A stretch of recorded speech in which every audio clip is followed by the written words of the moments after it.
the next questions say, use the definition of the logarithmic function to find x.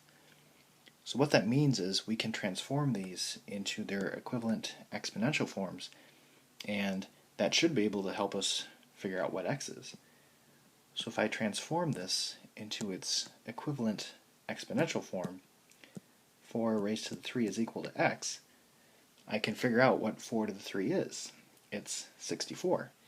So x is equal to 64. For 30, 7 raised to the x is equal to 1 over 49.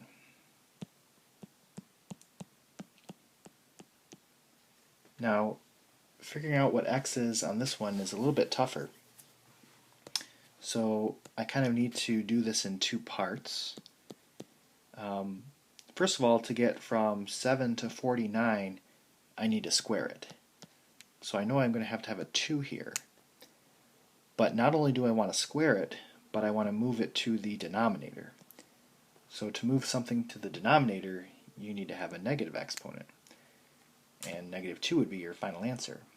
So they do like to review or ask questions that ask you to really think about all of your exponential rules, or all of your rules of exponents.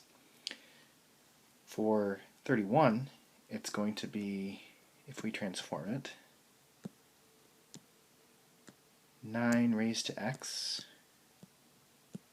is equal to 3.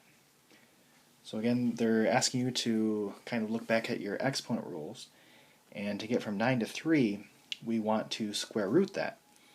And a square root as an exponent is 1/2. So x is equal to 1/2. And then lastly, on 32, if I take x raised to the 4 and set it equal to 16, what raised to the 4th equals 16? That would be 2. So there's all kinds of locations that the x could be. It could be over here, it could be in the exponent like these two, or it could be the base. But you kind of have to just look at it and figure out what number makes sense there.